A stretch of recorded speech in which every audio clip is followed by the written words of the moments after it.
రాష్ట్ర ప్రభుత్వం ప్రజాస్వామ్యంగా ఏర్పడిన తర్వాత సంక్షేమ కార్యక్రమాలు చేపట్టాల్సిన బాధ్యత అన్ని ప్రభుత్వాల మీద ఉంది. దీనిలో భాగంగానే ఆనాడు ముఖ్యమంత్రిగా ఉన్నటువంటి చంద్రబాబు నాయుడు గారు 200 రూపాయల పెన్షన్ని 1000 రూపాయలుగా మార్చడం, అనంతరం మళ్ళీ కొద్ది సమయంలోనే 2000 రూపాయలుగా మార్చి వృద్ధులకి, వితంతువులకి, అలాగే వికలాంగులకి అందజేసినటువంటి విషయం ఇవాళ ఎవరో కాదనలేనటువంటి వాస్తవం. అలాగే ఆ రోజున ఎన్నికల్లో జగన్మోహన్ రెడ్డి గారు నేను అధికారంలోకి వస్తే 3000 రూపాయలు పెంచుతానని చెప్పి అధికారంలోకి వచ్చిన తర్వాత 250 రూపాయలు ప్రతి సంవత్సరం పెంచుతూ దఫాల వారీగా పూర్తి చేస్తానని మాటిచ్చారు. సరే, అంతవరకే సంతోషిద్దాం. కానీ ఈ 250 రూపాయలు పెంచాల్సిన ఇప్పుడు 13 నెలల కాలంలో ఆయన పెంచకుండా మరలా ఈ సంవత్సరం వస్తుందని అవ్వాతాతలు ఎదురు చూస్తున్నటువంటి ఈ సందర్భంగా వారికి మరలా 2250 రూపాయలు మాత్రమే జమ చేస్తామన్నారు. అంటే 250 రూపాయలు పెన్షన్ కూడా ఇవ్వలేనటువంటి పరిస్థితిలో ప్రభుత్వం నడుస్తూ ఉంది. అలాగే 45 సంవత్సరాల వయసున్న వారికి నేను అధికారంలోకి వస్తే బీసీలకి, ఎస్సీలకి, ఎస్టీలకి, మైనార్టీలకి పెన్షన్ ఇస్తానన్నటువంటి హామీ ఏమయ్యింది? దాని మీద ఎవరు కూడా మాట్లాడటం లేదు. ఆ 45 సంవత్సరాలుగా ఉన్న వయసు ఉన్నటువంటి వాళ్ళంతా కూడా చెకువర పక్షుల్లాగా ఎదురు చూస్తూ ఉన్నారు. ఈ ప్రభుత్వం ఏమన్నా సహాయం చేస్తుందా? మాట తప్పరు, మడం తిప్పరు కాబట్టి అనే ఆలోచనలో వాళ్ళు ఎదురు చూస్తున్నారు. ఇది ఎప్పటి నుంచి ప్రారంభిస్తారనేది ప్రభుత్వం ప్రకటించాల్సిన అవసరం ఉంది. అలాగే ఇంకొక ముఖ్య విషయం, బ్రాహ్మణ కార్పొరేషన్ ఏర్పాటు చేసి దాంట్లో నిరుపేదలైనటువంటి బ్రాహ్మణులందరికీ కూడా పెన్షన్లు ఇచ్చే సౌకర్యం ఆ రోజున చంద్రబాబు నాయుడు గారు కల్పించటం, వారి అకౌంట్స్లో సరాసరి డబ్బులు వేసేటటువంటి విధానం అప్పటి నుంచి కొనసాగటం, ఈ రోజుకి కూడా ఆలస్యంగానో మరో విధంగానో జగన్మోహన్ రెడ్డి గారి ప్రభుత్వం కూడా వేస్తూ ఉంది. నేను దీంట్లో అడిగేది ఏంటంటే 2000 మాత్రమే వేస్తున్నారు. బకాయిలు పక్కన పెట్టేసి ఈ నెల నుంచి వాళ్ళందరికీ ఇంటి దగ్గర పెన్షన్లు ఇచ్చే కార్యక్రమం మొదలుపెట్టారు. వాస్తవంగా వాళ్ళకి 2500 ఇవ్వాలి. కానీ ఆ విధంగా కాకుండా బ్రాహ్మణ్ కార్పొరేషన్కి ఇచ్చేటటువంటి పెన్షన్లు మేము ఇప్పుడు కొత్తగా ఇస్తున్నామని చెబుతున్నారు. వాస్తవంగా కార్పొరేషన్లో ఇచ్చినటువంటి పెన్షన్లనే ఈ రోజున మీ వాలంటీర్లు ఇళ్ళకెళ్ళి ఇస్తున్నారు తప్ప అవి కొత్తవి కావు అనేది ఈ సందర్భంగా నేను తెలియజేస్తా ఉన్నాను. అదే కాదు, వాళ్ళ బకాయిలు పోయినాయి. అసలే నిరుపేద బ్రాహ్మణులు ఆ బకాయిలు ఇస్తారని ఎదురు చూస్తే అది లేకుండా పోయింది. ఇకపోతే మరి ఇంకొకటి ఉంది. కేంద్ర ప్రభుత్వం పెన్షన్దారులకి కరోనా సహాయార్థం 1000 రూపాయలు పెన్షన్ చొప్పున అందరికీ జమ చేస్తామని చెప్పి నిధులు కూడా రాష్ట్ర ప్రభుత్వాలకు విడుదల చేస్తే రాష్ట్ర ప్రభుత్వ ఖజానాలో ఆ డబ్బంతా జమ అయితే ఇంతవరకు కరోనా సహాయార్థం కేంద్రం ప్రకటించిన 1000 రూపాయల పెన్షను ఎందుకని ఇవ్వటం లేదు? అది ఇవ్వాల్సిన బాధ్యత రాష్ట్ర ప్రభుత్వం మీద. అసలే కష్టాల్లో ఉన్నారు, కరోనా కష్టాల్లో పేదవాళ్ళు, తాతలు, అవ్వలు, అలాగే వితంతువులు, వికలాంగులు అందరూ కూడా వాళ్ళకి ఏమాత్రం సహాయం జరిగినా ఇవాళ ఏదో అంటారు చూడండి, అవసరం తీరినాక 5,000 వచ్చినా ఉపయోగం లేదు. అవసర సమయంలో 1,000 రూపాయలు ఎంతో ఉపయోగపడతాయి.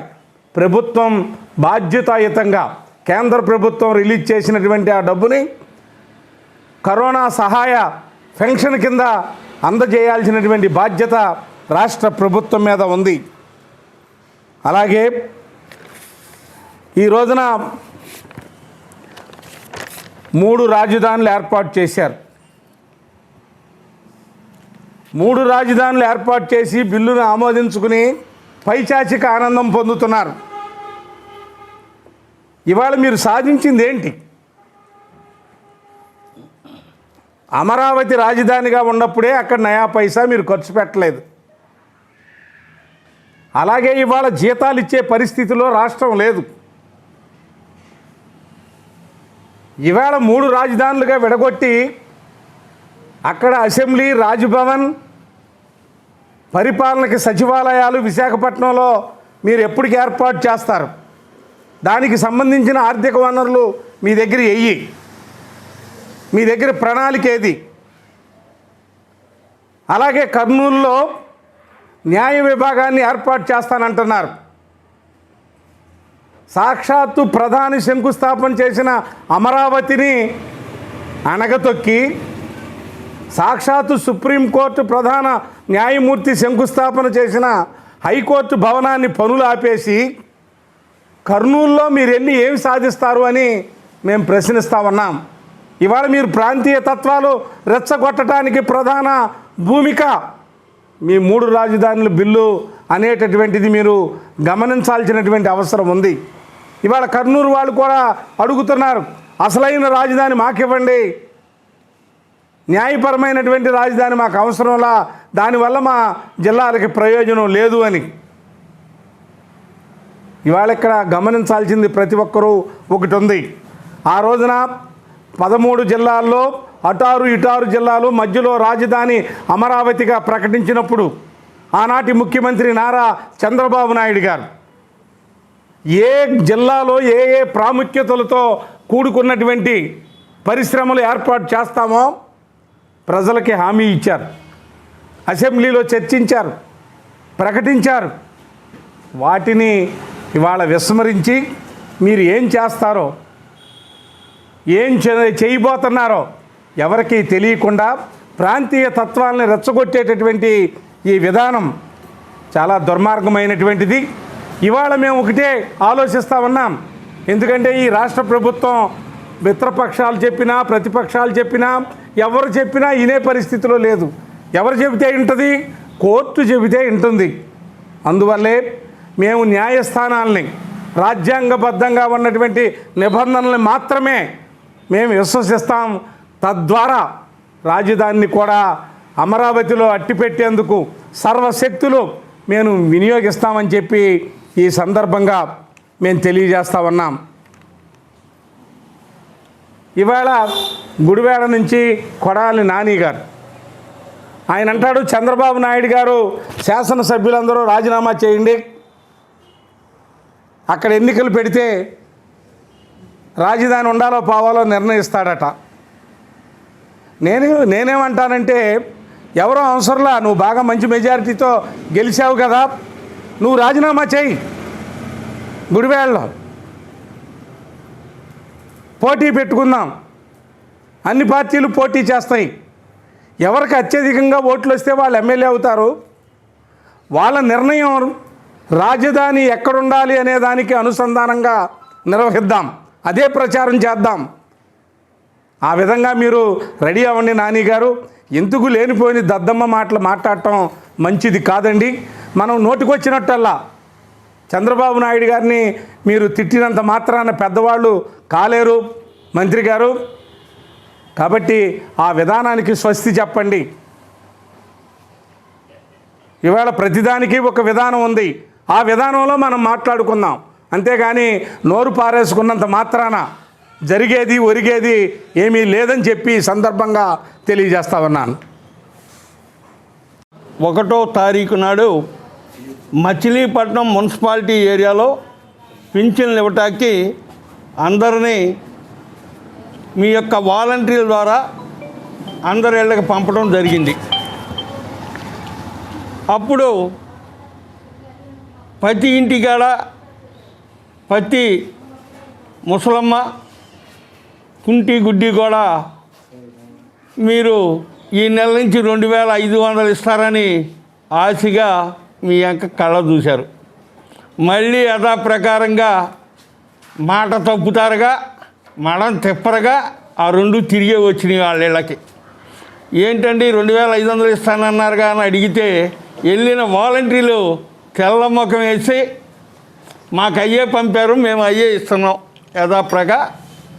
పదారాజా. అక్కడికి అది అయిపోయింది. మేము ఏనాడో బ్రాహ్మణ్ కార్పొరేషన్ నుంచి మా అప్పటి ముఖ్యమంత్రి గారు నారా చంద్రబాబు నాయుడు గారు ఈ పురోహితం చేసుకునే ప్రతి పేద బ్రాహ్మణులకు మీరు ఎక్కడికో వెళ్ళాల్సిన పని లేదు, మీరు ఎప్పుడూ కూడా ఆన్లైన్ ద్వారా మీకు బ్యాంకుల్లో డబ్బులు పడతాయని చెప్పి ఆ రోజున చెప్పడం జరిగింది. ఆ రోజు నుంచి మీరు 75 రూపాయలు దాన్ని 2000 చేస్తే మా 10 ఏళ్ళు కొట్టుకున్నా మీరు ఆ 200తోనే ఇచ్చాం అని చెప్పుకున్నారు. మళ్ళీ దమ్మున్న నాయకుడు ఆంధ్ర రాష్ట్ర పులిబిడ్డ అయినటువంటి నారా చంద్రబాబు నాయుడు గారు 1000 రూపాయలు చేసి వెంటనే 5 రెట్లు పెంచి ప్రతి ఒక్కరికి ఏ విధంగా అన్యాయం జరగకోకుండా మీ యొక్క తంబు ద్వారా మీ యొక్క కళ్ళ ద్వారా మీకు ఎలాంటి ఇది లేకుండా వాళ్ళకి మళ్ళీ ఏలు ముద్రలు వేసుకుని గుంజుకోల ఆన్లైన్ సిస్టమ్ పెట్టి వాళ్ళ బ్యాంక్ అకౌంట్లు వాళ్ళ ఆధార్ కార్డుల్లో వాళ్ళకి డబ్బులు వేయటం జరిగింది. దాంట్లో కూడా ఏదైనా చిన్న చిన్న పొరపాట్లు జరుగుతున్నాయి ఏమనని దానికి కూడా కరెక్టు ఇది పెట్టి మళ్ళీ వెంటనే 2000 రూపాయలు చేసి ప్రతి పేదవాడికి ఒంటరి మహిళ దగ్గర నుంచి వితంతుల దగ్గర నుంచి వికలాంగుల దగ్గర నుంచి అలాగే ఇంకా ఎవరైనా దాంట్లో ఎవరికి ఏది ఇవ్వాలి అన్నా కూడా మంచి ఆలోచన చేసి ఇస్తే ఆ 2000 రూపాయలలో 3000 చేస్తా ఒక్కసారి అని తెగ తిరిగి చివరికి నువ్వు చేసింది 2250 రూపాయలు. తపలవారీగా పెంచుతానన్నావు. 13 నెలలు అయింది, మళ్ళీ ఇవ్వాలి. ఇంతవరకు ఆ రూపాయి ఇచ్చింది లేదు, పెంచింది లేదు. ఏమయ్యా బాబు ఏంటంటే నేను 3000 అనలేదు, తపలవారీగా పెంచుతానని ఎక్కిన 3వ రోజున అబద్ధం ఆడినటువంటి పెద్ద మనిషి ఈ జగన్మోహన్ రెడ్డి. దానికి నిన్న ఒక ఆయన చెప్తున్నాడు చచ్చిపోయిన వాళ్ళకి మళ్ళీ ఇచ్చేవాళ్ళు తప్ప ఎక్కడా ఇవ్వలేదు అని. అయ్యా సలార్ దాదా గారు, చచ్చిపోయిన వాళ్ళకి కాకపోతే ఇవాళ మీరు కొత్త పింఛన్లు ఏమైనా ఇచ్చారా? బ్రాహ్మణ్ కార్పొరేషన్ నుంచి ఇచ్చినటువంటి డబ్బులు ఆ రోజున నారా చంద్రబాబు నాయుడు గారు ఆన్లైన్ ద్వారా ఇచ్చినటువంటి డబ్బుల్నే ఇవాళ మీరు మీ గ్రామ వాలంటీర్లతో పంపి మేము కొత్త పింఛన్లు అని చెప్తున్నావు. నువ్వు కొత్త పింఛన్లు ఎవరికి ఇచ్చావో మీడియా ముందుకు తీసుకురా, ఒక్కసారి చూద్దాం. చేత కాదు. ఏదైనా ఉంటే డప్పు కొట్టుకోవటం కాదు, డప్పు కొట్టుకోమాకండి. నిజం నిర్భయంగా వచ్చుకోండి. మీరు చేస్తానన్న ఏం చేశారు? ఇవాళకి కరోనాతో ఎన్నో బాధలు పడుతూ ఉంటే సున్నం కొట్టడం, ఆ సున్నం బాగోలేదయ్యా దాంట్లో ఏదో జరిగిందిగా అంటే మీరు కొన్నారా అని అడిగాడు. మళ్ళీ మీ కార్యకర్త అనుకుంటా ఆయన ఈ మధ్యన చేరినట్టున్నాడు. ఉందా ఆయనకి విజిలెన్స్? కొద్ది రోజుల్లోనే కంగారు పడొద్దు. మీరు చేసే పనులన్నీ కూడా క్షుణ్ణంగా సూర్యనేషనల్తో రాసుకుంటున్నాం. మీ వ్యవహారాన్ని రేపు కొద్ది రోజుల్లో చూస్తామని చెప్పి తెలియజేస్తున్నాం. మీరు రాజధాని మీద మీరు చేసే వ్యవహారాన్ని రాష్ట్ర ప్రజలందరూ కూడా త్వరలో రాళ్ళెట్టి కవిరే రోజుల దగ్గర ఉన్నాయని చెప్పి ఈ సభ ద్వారా నేను మీ అందరికీ తెలియజేస్తున్నాను. బ్రాహ్మణ విభాగ నాయకుడు ఒక ఆయన మాట్లాడుతున్నాడు. జగన్మోహన్ రెడ్డి గారు మాట తప్పను మడం తిప్పడు, పెన్షన్లు ఇంటికి వచ్చేసి ఇస్తున్నారు వాలంటీర్లు అని చెప్తున్నాడు గొప్పగా. నిన్న ఒక ఆయన వైకాపా నాయకుడు, నేను వైకాపా నాయకుడిని ఒకటే సూటి ప్రశ్న అడుగుతున్నా, నీకు దమ్ము ధైర్యం ఉంటే ఈ ప్రభుత్వం వచ్చిన తర్వాత పెంచిన 250 రూపాయల పెన్షను నువ్వు లబ్ధిదారుల ఖాతాలో వేయించి మాట్లాడు. ఆల్రెడీ గతంలో చంద్రబాబు నాయుడు గారు అకౌంట్లో లబ్ధిదారుల అకౌంట్లో పెన్షన్ వేసే విధంగా రూపకల్పన చేశారు. ఇవాళ నిన్న వాలంటీర్లు ఇంటికి వస్తే వాళ్ళు కరోనా విపత్తుకర పరిస్థితుల్లో వేరే ఊళ్ళల్లో ఉంటే వాళ్ళ పెన్షన్లు అందల. అదే బ్యాంక్ అకౌంట్ ద్వారా అయితే వాళ్ళ లబ్ధిదారుల అకౌంట్లో పడిపోయి వాళ్ళు ఎక్కడున్నా కూడా ఏటీఎం ద్వారా కానీ ఎట్లయినా కానీ పెన్షన్లు తీసుకుని వాళ్ళు ఈ కష్టకాలంలో మరి ఆపద కాలంలో వాళ్ళకి ఆ పెన్షన్ ఆసరాగా నిలిచేది. నిన్న వాలంటీర్లు ఇవ్వడం ద్వారా బ్రాహ్మణ్ కార్పొరేషన్ పెన్షన్లు సరిగా అందరికీ అందల. వాళ్ళు ఇళ్ళ దగ్గర లేకపోతే వాలంటీర్లు పెన్షన్లు ఇవ్వాల. బ్రాహ్మణ బాధలు తెలిసి మాట్లాడుతున్నాడో మరి ఆ వైకాపా నాయకుడు తెలియక మాట్లాడుతున్నాడో నాకైతే అర్థం కావట్లేదు. కానీ నువ్వు పెంచిన 250 రూపాయలు 13 నెలల నుంచి 13 నెలల్లో ఇంటూ 250 నువ్వు బ్యాంకు అకౌంట్లో వేయించు, అప్పుడు నువ్వు మాట్లాడు. అంతేగాని ఏదో సచివాలయాల ద్వారా మేము పెన్షన్లు ఇచ్చేసామంటాం, అది గొప్ప కాదు. ఈ ప్రభుత్వం వచ్చిన తర్వాత వైకాపా ప్రభుత్వం స్కాలర్షిప్ల కోసం ఎంతోమంది విద్యార్థులు ఆన్లైన్లో స్కాలర్షిప్లు ఓపెన్ చేసుకోండి అని ఈ ప్రభుత్వం చెబితే ఓపెన్ చేస్తున్నారు. ఇవాళ వరకు ఆ స్కాలర్షిప్లు పడలా పిల్లలకి. దాని గురించి సమాధానం చెప్పవు. అదేమంటే జగన్మోహన్ రెడ్డి గారు ఎంతసేపు మాట తప్పడం మడం తిప్పడం. ఈ మాటలన్నీ ఎందుకండి? పని చేసి మాట్లాడండి. గతంలో మేము ఎట్లా చేసాం, నాడు నేడు అని మీరే చెబుతున్నారు. ఎక్కడైనా చర్చలు సిద్ధమే, నాడు నేడు పదండి చర్చ కూర్చుందాం. ఎక్కడైనా బ్రాహ్మణ వైసీపీ నాయకులకి నేను హితవు పలుకుతున్నా. కాబట్టి ప్రజలకి సర్వీస్ చేస్తున్న ప్రతి ఒక్కరికి అన్ని డిపార్ట్మెంట్ వారికి ధన్యవాదాలు తెలియజేస్తున్నాం. అదేవిధంగా కరోనా పాజిటివ్ వచ్చి హౌస్ క్వారంటైన్ కానీ హాస్పిటల్ క్వారంటైన్లో ఉన్న వాళ్ళకి ధైర్యంగా ఉండాలని, మన ధైర్యమే మనం రక్షిస్తుందని, కరోనా మన ఏం చేయదని తెలియజేస్తూ ప్రతిదానికి ముందు చైనా కానించి గోరువెచ్చని నీళ్ళు తాగమంటున్నారు. మన సాధ్యమైనంత వరకు ప్రతి ఒక్కళ్ళు కరోనా పాజిటివ్ లేకపోయినా కరోనా రాకపోయినా కూడా మనం గోరువెచ్చని నీళ్ళు తాగితే మనం సేవ్ చేస్తుందని చెప్పి ప్రపంచ దేశాలు తెలియజేస్తున్నాయి. కాబట్టి మనం గోరువెచ్చని నీళ్ళు తాగాలని కోరుకుంటూ, అట్లాగే పాజిటివ్ ఉండే వాళ్ళందరికీ మరొకసారి ధైర్యం చెప్తున్నాం. మీ కనుక ఏదైనా ఇబ్బంది ఉంటే మీ దగ్గర ఫోన్లు ఉంటాయి, ఫోన్లో తెలియజేస్తే మీ వంతుగా మేము ప్రభుత్వాన్ని నిలదీస్తామని తెలియజేస్తున్నాం.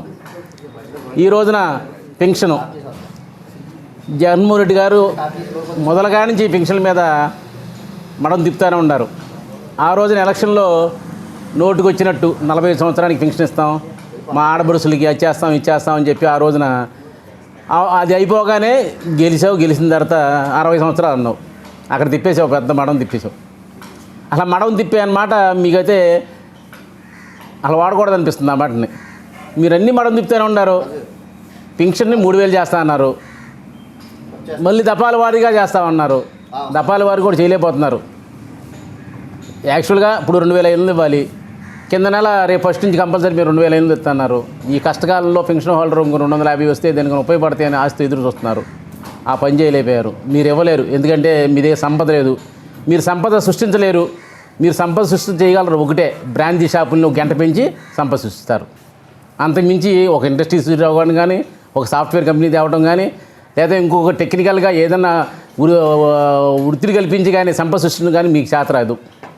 మీకు తెలిసిందల్లా ఒకటే, బ్రాంచీ షాప్ అవసరం అయితే 24 గంటలు ఉండి దురదృష్టం ఇంకో 4 గంటలు ఉంటే 28 గంటలు కూడా పెడతారు మీ బ్రాంచ్ షాప్. మీరు ఆ విధంగా సంపద సృష్టిస్తారు మీరు. అది కరెక్ట్ కాదు. రేపొద్దున ఎంప్లాయీస్ అందరూ గమనించండి, మీ జీతాలకు కూడా డబ్బులు లేవు. ఈలోపు చకచక రోడ్డు మీద కేసులు రాయండి, డబ్బులు వసూలు చేసుకోండి. ఈ డబ్బులు ఏమన్నా ఇస్తాడేమో మీకు. ఆ బ్రాంచీ షాపులో రోడ్డు మీద జనాలు ఇబ్బంది పడుతుంటే పెట్రోలు ఇట్లాంటివే చేసేదిగా అది జనానికి ఇబ్బంది ఎక్కడ ఉందో అక్కడ సంపద సృష్టిస్తారు. మరి అట్లా కాకుండా ఒక ఇండస్ట్రీ తీసుకొస్తే, ఒక ఫ్యాక్టరీ తీసుకొస్తే దాని మీద వచ్చే ట్యాక్సులతో మనం సంపద సృష్టించాలి. ఎక్కడ ప్రయత్నం చేస్తున్నారు? 14 నెలలు 15 నెలల నుంచి ఒక్క ఇండస్ట్రీ మీద ప్రయత్నం చేస్తున్నారా? మీరు 14-15 నెలల్లో మీరు చేసేదల్లా ప్రజలకి వ్యతిరేకంగా చేస్తున్నారు అంతే. రాజధానులు అంటారు, అవసరమా? దానివల్ల రూపాయి సంపాదన వస్తుందా? ఇక్కడ 10,000 కోట్లు పెట్టారు, మళ్ళీ అక్కడ 10,000 కోట్లు పెడతారు. దానివల్ల ఎవరికి ప్రయోజనం? ఎవరికి ప్రయోజనం లేదు. అట్లాగే వైజాగ్లో ఏమైనా పెట్టండి, అక్కడ ఇండస్ట్రీలు పెట్టండి, ఆ సాఫ్ట్వేర్ కంపెనీలు పెట్టండి. ఒక్క ఇన్ఫోసిస్లో హైదరాబాద్లో 30,000 మంది ఒక ప్రిమిసెస్లో పనిచేస్తున్నారు. అట్లాంటి దమ్మున్న కంపెనీలు తీసుకురండి, 4 పక్కల 4. వాళ్ళ ద్వారా వచ్చే ట్యాక్సులు లక్షల కొద్ది ట్యాక్స్ వస్తాయి మనకి. అది సంపద సృష్టించడం అంటే. బ్రాందీ అమ్ముకుంటాం ఆ సంపద సృష్టించడం అంటే. పిచ్చి పిచ్చి అని తయారు చేసి 10 రూపాయలు తయారు చేసి అమ్మేసి జనాలు చంపేసిన సంపద సృష్టించడం అంటే. అది మానుకోండి మీరు. ఇకనైనా మారండి. ఈ రాజధానుల విషయం వదిలేసి చక్కగా అమరావతిని లైన్లో పెట్టుకుని అక్కడ ఉన్న స్థలాల్లో చక్కగా మీరు ఇండస్ట్రీలు డెవలప్ చేయండి, సాఫ్ట్వేర్ కంపెనీలు డెవలప్ చేయండి. అట్లా మంచి మంచి కాలేజీలు తీసుకురండి, యూనివర్సిటీలు రండి. అప్పుడు మన సంపద వస్తుంది. అప్పుడు మనం నెల జీతాలు ఇవ్వగలుగుతాం. అప్పుడు పెన్షన్లు మీరు అనుకున్న 250 కూడా 250 పెంచగలరు. ఈ లోపుగా మీరు చేసేది ఏమీ లేదు. ఊరిని ఉట్టి మొత్తం ఊరేగింపులాగా ఆ సెంట్రల్ గవర్నమెంట్ ఎదురు చూస్తాం. వాళ్ళు ఏమైనా డబ్బులు ఇచ్చారనుకో ఇదేం వేరే దానికి వీటికన్నిటి చదివేయటం ఇక్కడ రెడీగా ఉంటాయి. ఇక్కడ కొట్టాలి ఖాళీగా తక్కన అక్కడి నుంచి వస్తాం ఇక్కడ మార్చేసుకుంటాం. వాళ్ళు ఇచ్చేది ఒకదానికి మీరు చేసేది ఒకదానికి. అట్లాగే మా అర్జున్ గారు చెప్పినట్టు ఇప్పుడు 1000 రూపాయలు ఎందుకు ఇవ్వలేదు మీరు? కేంద్రం ఇచ్చిన 1000 రూపాయలు పెన్షన్ వాళ్ళకి ఎక్స్ట్రాగా కరోనా టైంలో బాధపడుతున్నారు, ఎవరైతే పెన్షన్ తీసుకుంటున్నారో వాళ్ళందరికీ 1000 రూపాయలు ఇమ్మని మీకు ఇస్తే వాటి గురించి ఎవరు మాట్లాడరు. వాటి గురించి మాట్లాడి ఆ పెన్షన్ తొందరగా ఇచ్చి అట్లాగే మీరు సంపద సృష్టి దాని మీద పడండి. అంతేగాని కూల్చేయటం రద్దు చేసేయటం ఇవన్నీ మానుకుని ఇహనైనా మారతారని జగన్మోహన్ రెడ్డి గారు తెలియజేస్తున్నాం.